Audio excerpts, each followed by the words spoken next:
Hello students, I'm your Shilpa ma'am and taking your Gujarati. I hope કે આગળના 8 પાઠ જે તમને ભણાવ્યા છે એ સમજમાં આવ્યા હશે. તો આજે આપણે ગુજરાતી દ્વિતીય ભાષા, ઇંગ્લિશ મીડિયમ માટે દ્વિતીય ભાષા વપરાય છે ગુજરાતી. તો ગુજરાતી દ્વિતીય ભાષાનું કાવ્ય નવ હાથ મેળવીએ એ આપણે આજે જોઈશું.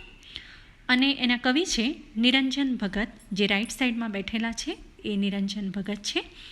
એમનો જન્મ તારીખ 19/5/1926 રોજ થયો હતો, જ્યારે એમનું અવસાન 2018માં થયેલું છે. એની પણ તારીખ આપેલી છે, પાછળ હું તમને બતાવીશ. અને આ જે કાવ્ય છે આપણું, એનો સાહિત્ય પ્રકાર છે ઉર્મી કાવ્ય. તો આપણને પૂછાય છે કે તમારું જે આ હાથ મેળવીએ કાવ્ય છે એ કાવ્યનો પ્રકાર કયો છે? તેનો પ્રકાર છે ઉર્મી કાવ્ય. તો અહીં કવિનો પરિચય મેળવી લઈએ કે નિરંજન નરહરિ ભગતનો જન્મ અમદાવાદમાં થયો હતો. છંદોલય, કિન્નરી, અલ્પવિરામ આ ત્રણેય કાવ્ય સંગ્રહોની કવિતા લઈ એમણે એક નવું કાવ્ય સંગ્રહ, જેનું નામ છે છંદોલય, એ પ્રગટ કર્યો. તેમાં પ્રવાલદ્વીપ અને 33 કાવ્યો પણ સમાયા છે. છંદોલય તમને વચ્ચે આપેલું છે એ બતાવ્યું છે. અને નિરંજન ભગતનું જે મૃત્યુ છે 2018માં થયેલું છે એ પણ અહીંયા તમને બતાવ્યું છે. તો સોનેટ, પરંપરિત અને ઉર્મી કાવ્યોનું સફળ ખેડાણ તેમણે કર્યો છે. આધુનિક કવિતા, કેટલાક પ્રશ્નો, યંત્રયુગ અને મંત્ર કવિતા, મીરા, સ્વાધ્યાયલોક ભાગ 1-8 એ એમના વિવેચન ગ્રંથો છે. અહીંયા જુઓ, સ્વાધ્યાયલોક તમને બતાવેલો છે.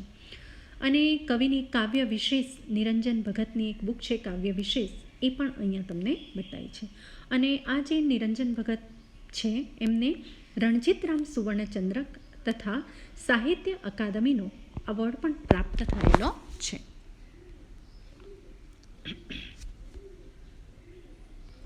આગળ ઉપર જોઈએ તો કાવ્યનો પરિચય મેળવી લઈએ કે આ જે કાવ્ય છે ઉર્મી કાવ્ય, એમાં કવિએ આ નાનકડા એક ઉર્મી કાવ્યમાં ભાવ સંવેદનનું મહત્ત્વ સ્થાપ્યું છે. ભાવ દેટ મીન્સ આપણા હૃદયની ભાવના, બરાબર. તો અહીં હાથ જે છે, કવિ આપણને કહે છે હાથ મેળવીએ. એકચ્યુઅલી હાથ નહીં, હાથ એ હૃદય ભાવનું પ્રતીક છે. દેટ મીન્સ આપણા હૃદયને એક્ય કરવાનું પ્રતીક છે. હાથ એ હૃદય ભાવનું પ્રતીક બનીને વર્ણવાયો છે. કવિ કહે છે કે મારે ધન, સંપત્તિ, સત્તા કશું જ જોઈતું નથી, બસ મારે મૈત્રીપૂર્ણ હાથ જોઈએ છે. યાની કે મારે તમારી સાથે દોસ્તી કરવી છે, તમારી મૈત્રી મને ગમશે. હવે કવિ કહે છે કે હું હાથ લંબાવીને તમારા હૃદય સુધી પહોંચવા માગું છું. દેટ મીન્સ તમારી સાથે હું દોસ્તી કરવા માગું છું અને તમને પ્રેમ કરવા માગું છું. નિસ્વાર્થ સંવેદન બધું સભર કરી આપે છે. પણ કેવો ભાવ હોવો જોઈએ? મૈત્રીનો ભાવ. પણ આજકાલની જે મૈત્રી છે એ બધી સ્વાર્થી બની ગઈ છે. લોકો આજકાલ સ્વાર્થી બની ગયા છે. કોઈની સાથે દોસ્તી કરે તો પણ આપણને પહેલો પ્રશ્ન એ થાય કે એને મારી પાસેથી શું જોઈતું હશે, શાના માટે મારી જોડે દોસ્તી કરવા માગે છે. અથવા સામેની વ્યક્તિ પણ એ વિચારે, આપણે હાથ લંબાવી, આપણે શરૂઆત કરીએ છીએ, પહેલ કરીએ છીએ કોઈની સાથે દોસ્તી કરવાની, તો સામેની વ્યક્તિ પણ આપણા જેવું જ વિચારશે કે એને મારા જોડેથી શું જોઈતું હશે કે એ મારી સાથે દોસ્તી કરવા તૈયાર છે. તો દોસ્તી અગર જો સ્વાર્થથી થાય તો એ દોસ્તી કહેવાય નહીં. લેવડ દેવડથી થાય ને તો સોદો કહેવાય, એને બિઝનેસ કહેવાય, એને વેપાર કહેવાય. પણ નિસ્વાર્થ ભાવે અગર કોઈની સાથે આપણે દોસ્તી કરીએ છીએ તો એ જે સંવેદના છે આપણી, એ બધું જ ભરી દે છે, સભર કરે છે. દેટ મીન્સ બધું જ ભરી દે છે, કશાને ઉણા પાવા દેતો નથી. તેમાંથી હૃદયૈક્ય કેળવવાનો કવિનો એ મનોરથ પ્રગટ થયો છે, તે અહીંયા નોંધપાત્ર છે. મનોરથ એટલે ઈચ્છા, બરાબર. તો આપણા હૃદયૈક્ય, હૃદય વત્તા ઐક્ય, તો બંને હૃદયને એક કરવાનું જે કામ છે કવિની જે ઈચ્છા છે એ અહીંયા નોંધપાત્ર છે. દેટ મીન્સ નોંધપાત્ર છે. દેટ મીન્સ મનોરથ પ્રગટ થયો છે તે નોંધપાત્ર છે. દેટ મીન્સ આપણે જોઈ શકીએ છીએ, બરાબર. તો આગળ ઉપર કવિ આપણને કહે છે કે આપણે આગળ કાવ્યનું વાંચન કરીશું, કેમ કે બધા જ કાવ્યો ગાઈ શકાય એવા હોતા નથી. તો લાવો તમારો હાથ મેળવીએ. કહું છું હાથ લંબાવી. કહો શું મેળવી લેવું હશે મારે? તમારા હાથમાં તો કેટલુંય ધન હશે, સત્તા હશે, કીર્તિ હશે. શું શું નથી હોતું તમારા હાથમાં? મારે કશાનું કામ ના, ખાલી તમારો હાથ. ના ના, આપણા આ બે ખાલી હાથમાંય કેટલું છે. આપણા હાથમાં ઉષ્મા અને થડકો. અરે એના વડે આવો પરસ્પરના હૃદયનો ભાવ કે ભેળવીએ. પરસ્પરના હૃદયનો ભાવ ભેળવીએ અને બેનાવડત સારું નઠારું કેટલુંય કામ કરતાં આપના હાથને કેળવીએ. અજાણ્યા છો ભલે, તોય જુઓ આ હાથ લંબાવી કહું, લાવો તમારો હાથ મેળવીએ. કવિએ જે આ કાવ્ય છે એ છંદોલયમાંથી લીધેલું છે અને ખૂબ સરસ એની સમજૂતી સાથે આપણને સમજાવ્યું પણ છે. તો કવિ અહીં આપણને કહે છે કે લાવો તમારો હાથ મેળવીએ. લાવો તમારો હાથ મેળવીએ.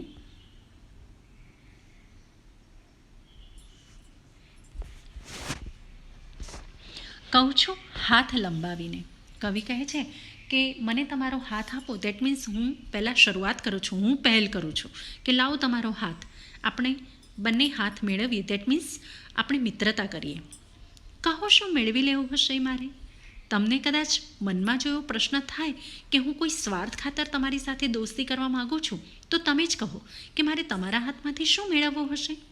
તમારા હાથમાં તો કેટલુંય ઘણું બધું હશે. તમારા હાથમાં હું તમને ઓળખતો નથી, પણ તમારા હાથમાં ઘણું બધું હશે. તમે વેલ નોન હશો, ફેમસ હશો.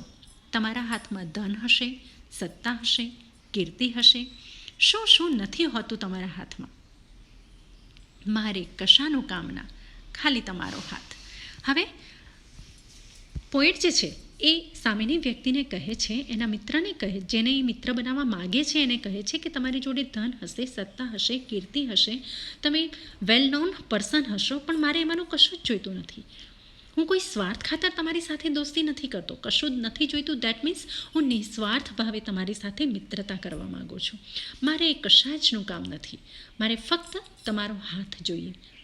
મારે ફક્ત તમારી મિત્રતા જોઈએ.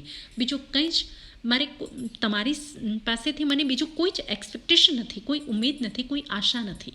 હું કોઈ આશા રાખતો નથી. ફક્ત તમારી મિત્રતાની આશા રાખું છું. તો અહીંયા તમને વચ્ચે જુઓ, લેફ્ટમાં જુઓ, કવિ એના મિત્રનો હાથ માગે છે એ બતાવ્યું છે. વચ્ચે ધન બતાવ્યું છે અને રાઈટ સાઈડમાં સત્તા બતાવી છે. આ કાવ્યમાં કવિ કહે છે કે લાવો તમારો હાથ, આપણે એકબીજા સાથે મેળવીએ. કહો છો મારે શું લેવું હશે? તમારા હાથમાં તો કેટલુંય છે, ધન છે, સત્તા છે, કીર્તિ છે, પણ મારે આ બધું નથી જોઈતું. તે મારા કોઈ જ કામનું નથી. મારે તો ફક્ત ખાલી તમારો હાથ જોઈએ, ફક્ત તમારી મિત્રતા જોઈએ છે. આગળ ઉપર કવિ આપણને કહે છે ના ના, આપણા આ બે ખાલી હાથમાં કેટલું છે. કવિ કહે છે કે ભલે એક બાજુ હું તમને કહેતો હો, તમે એવું માનતા હો કે તમારા હાથમાં કંઈ નથી, બરાબર, પણ હું કહું છું કે તમારા હાથમાં ધન હશે, સત્તા હશે, કીર્તિ હશે. મારે એ બધું નથી જોઈતું. એ સિવાય પણ તમારા હાથમાં ઘણું બધું છે. ખાલી નથી તમારા હાથ.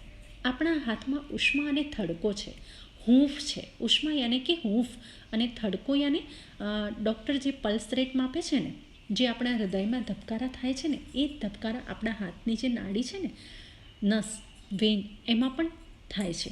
એટલે 1 મિનિટના અથવા અડધી મિનિટના કેટલા પલ્સ રેટ હોવા જોઈએ ડૉક્ટરને ખબર હોય છે અને એ માપે છે. એને ધડકારો કહેવાય છે. તો એ છે આપણા કોઈ મિત્ર. આપણે જ્યારે મુશ્કેલીમાં હોઈએ અને આપણો કોઈ મિત્ર ખાલી આપણને એટલું જ કહે ને કે હું છું ને, તો શું કામ ચિંતા કરે છે?